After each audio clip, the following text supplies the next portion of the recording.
Three Mothers is about Alberta King, Bertus Baldwin, and Louise Little, the mothers of MLK Jr., James Baldwin, and Malcolm X. And I wrote this book to not only celebrate these three incredible life stories that we should have known for years and years before my book, but to also think about what their stories could symbolize for Black women, Black mothers, mothers more generally, and what it could mean to save their stories from being forgotten, from being erased, and how it changes our understanding of where we are as a nation today, how we have arrived here, what are changes that we still need to make. That's great. I mean, I think in reading it, you can feel how really lovingly you put all of this together and did this research, and the attention that you put to this really comes through in the finished product. Well, we have a question from Jeff. Jeff says that as a father, this talk changed my life. I bought the book, a few copies, and was in the audience in December live, and it generated this concern for me. How much history was impacted with lack of mothers' input, especially Black mothers? And that's the question. Ooh, it's a big question. First, thank you, Jeff. I really appreciate that. So much of our history, we are missing these stories. And the feeling that you felt in being in that audience and that I felt in uncovering these stories and every piece of the puzzle that I found that just really, shocked me that we didn't know these things already, and infuriated me and really caused me some deep sadness, because I realized how many more stories we're missing so many. And of course, not everybody's going to be famous. Not everyone's going to have a book written about them, but it's very, very unique, this erasure of Black women's contributions. It is very intentional. Like I said, with Hidden Figures as an example, why would we not know that Black women were the mathematicians, called the computers behind a space launch? That is critical information for our history. And for me to think as a young Black woman, when I was sitting in school, when I was a young Black girl, what that could have meant to me to know that it was a part not only of, I could not be just, the first Black woman to do something, but that there was a history before me of Black female mathematicians and these brilliant brains. And even as much as, my parents educated me on my Black history and my African history, because even I have a privilege that many Black Americans do not have. I knew my connection to my lineage in Ghana, et cetera. So much of this history has been robbed from us. And it's a very strategic robbing. It's not a mistake. So that, just thinking from that perspective, we want to continue to uncover more and more stories of those who have been intentionally marginalized, intentionally oppressed, because the more we can correct our telling of that story and that history, the better we'll do moving forward. So these attacks on telling history right now, it's very strategic. It's not, again, a mistake. It's not something that people are doing unconsciously. We don't want to tell the truth. And we all need to reckon with that. And we need to fight against that. I think that it's really interesting in the book that you draw these parallels between what was happening in the lives of these three women and what we're seeing happening, play out in the news today, or have seen happen at other moments in history during their lives. I'm curious to hear how you think writing this book changed your perspective on the experiences of mothers currently, just how you think about motherhood today. Yeah, and this is something that I already knew was an issue. Going back to my mom, she would always say, in every place that we travel to, pay attention to how women are being treated in the society, how mothers very specifically are being treated. That is an indicator on how successful this community will be. And so I always carried that in the back of my mind. I was always aware that when I moved back to the US, for instance, that we weren't really giving mothers the support that they deserved. We certainly weren't giving them the celebration that they deserved. And therefore, the support was lacking.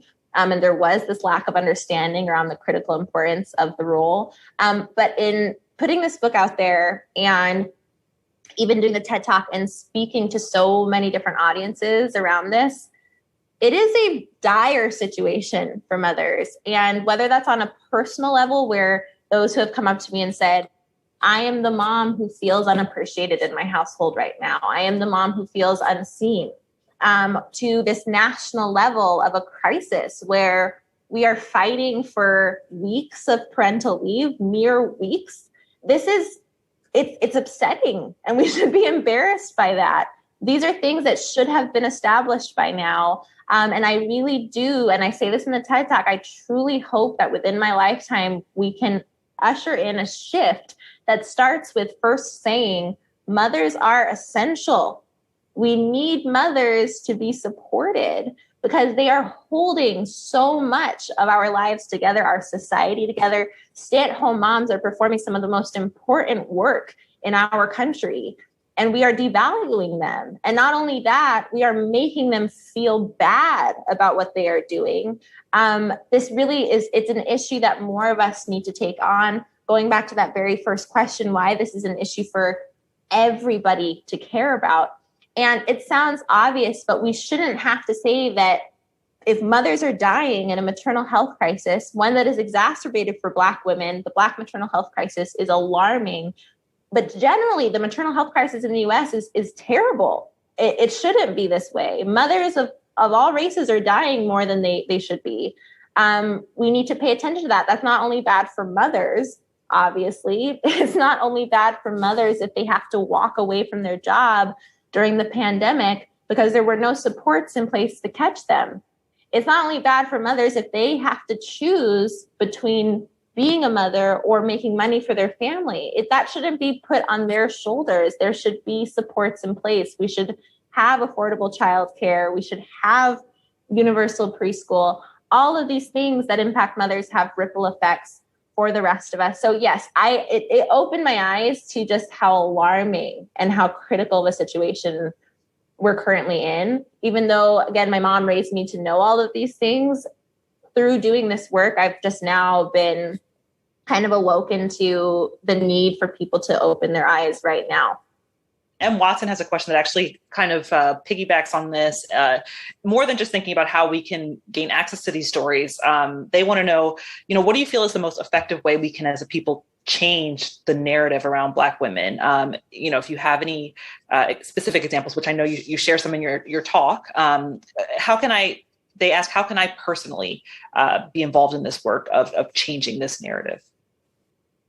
Great question. And there are levels to this. I would say definitely understanding the history of how Black women have been treated is very important. So again, it's a shameless plug, but read the book because I talk about not only these three women, but again, many of the goals that I had. One of them also was to explain tropes like the mammy and the matriarch trope and the Jezebel trope and the welfare queen and the strong Black woman trope, what all of these have meant in American history and what their intention was. And that is to say that anything Black women were dealing with was their own fault.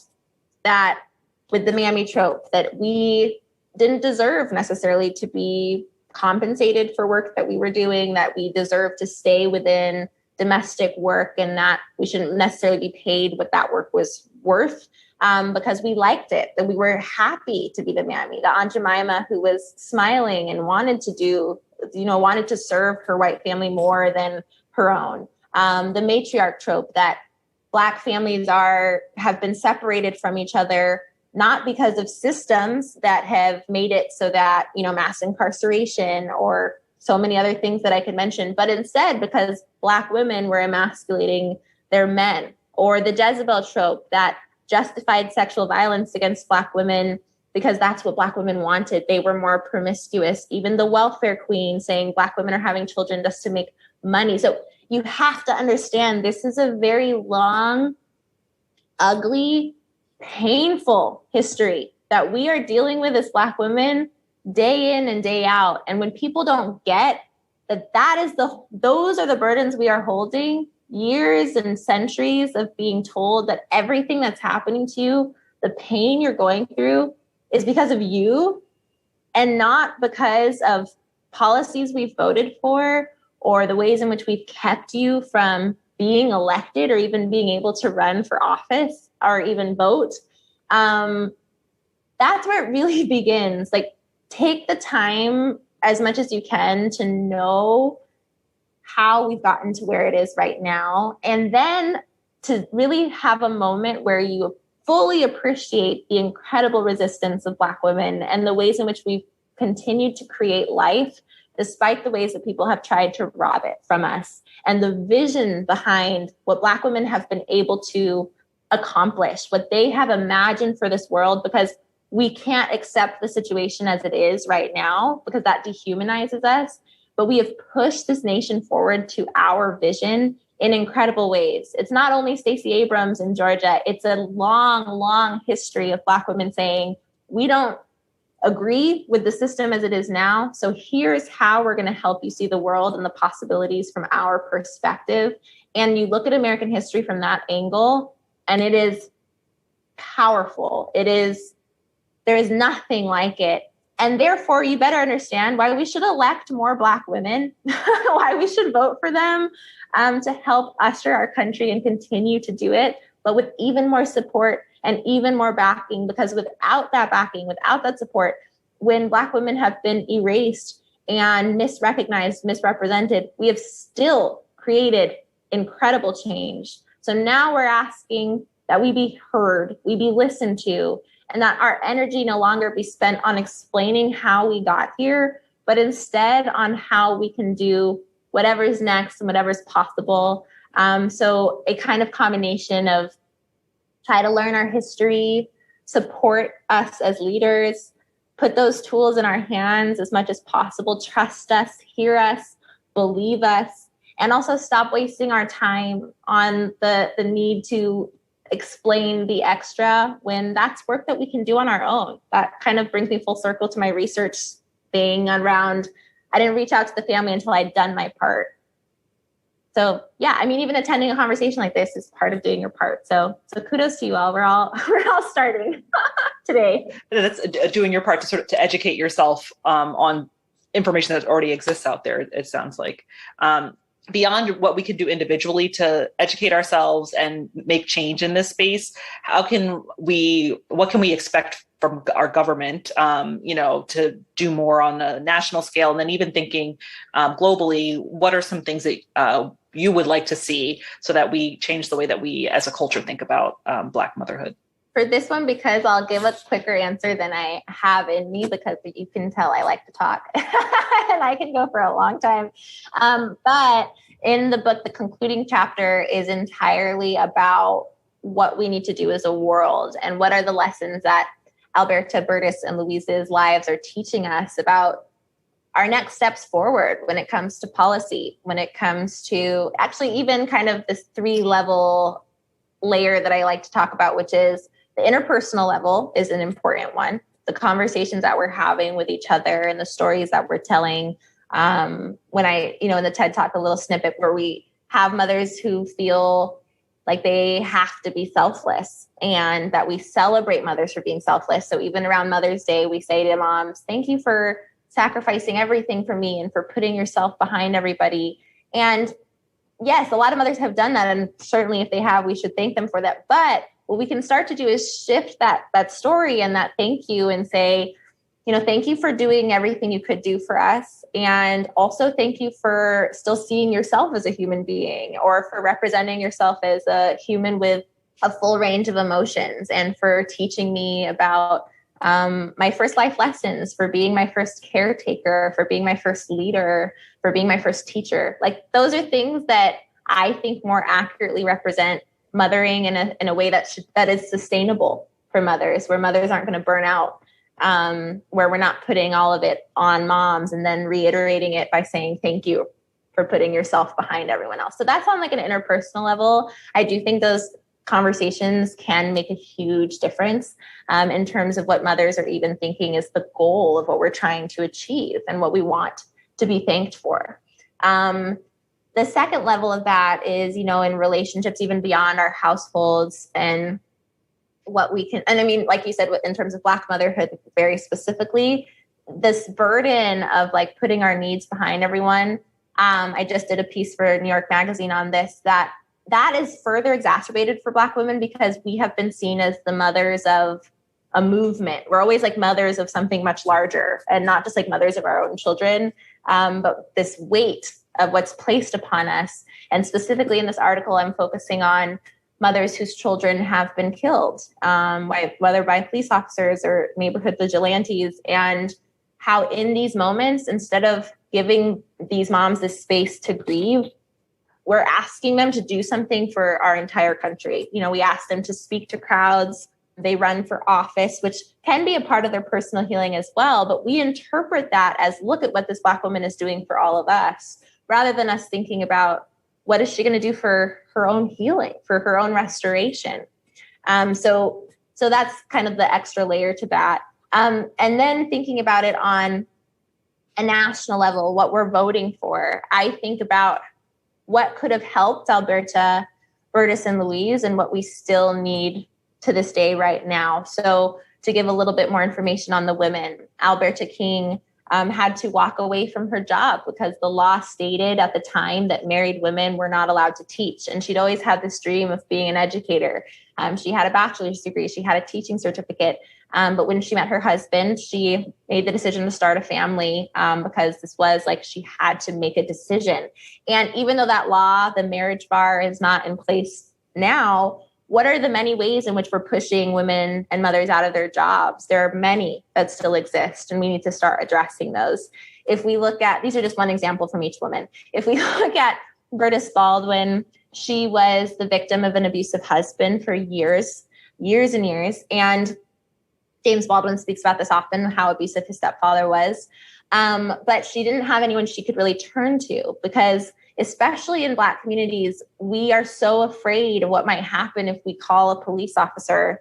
And we have multiple examples of this where we really needed help and intervention, and then somebody ends up being shot when they're called, when police officers are called to protect us. So Bertus Baldwin was aware of this. Her children had been harassed by police officers. James Baldwin tells a story of when he was pushed into an alley and he was maybe 11 years old, and police officers searched him because they were looking for someone and just left him there on his own, this little boy. So she's not going to call them to help her in this situation. So she just endures this abuse all on her own. So what are systems we can think about in terms of, should there be other people we can call who are not police officers? Should there be, more support even for social workers that could come out? That's something to think about and to reflect on. And then as an example for Louise Little, all three of them have these different painful traumas that they experience. And for Louise, one of the major ones is that she is put in an institution against her will for 25 years of her life, because she was this activist, radical activist, who spoke up against white supremacy, who stands and faces off with the KKK, literally. And a white male physician was sent to her house to evaluate her after her husband had been murdered. And he concludes that she's experiencing dementia. And in his doctor's note, he says that she is, quote, imagining being discriminated against. This is a Black woman, Black immigrant woman living in the Midwest.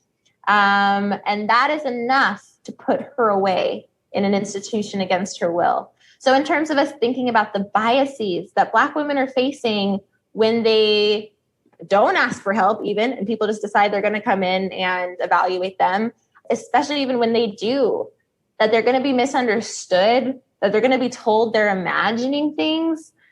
These are things we need to address. So we also have to do an evaluation of our healthcare systems and the biases that still exist. So it's kind of like this endless list. And I definitely don't want to end on such a heavy and hard note.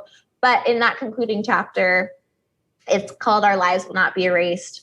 That's where I go with it, is policy and what we have and what we can do, kind of some tangible next steps. Well, and I think that's so important and so valuable. And to your point of not ending on such a heavy place, I guess, how do you feel though about the progress we are making? And Watson asks, do you feel that the Black women narrative is progressing?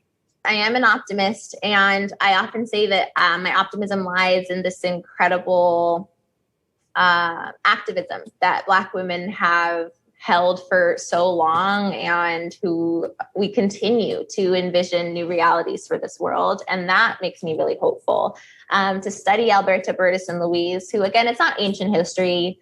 Burtis passed away in 1999. Louise passed away in 1991. So this isn't like ancient history, but they did face a lot of things that I no longer face as a result of their work and a result of what they were able to accomplish and how they taught their children to accomplish these things and change the world. So I'm not the kind of person who thinks we are stuck and there is no forward progress that we've made.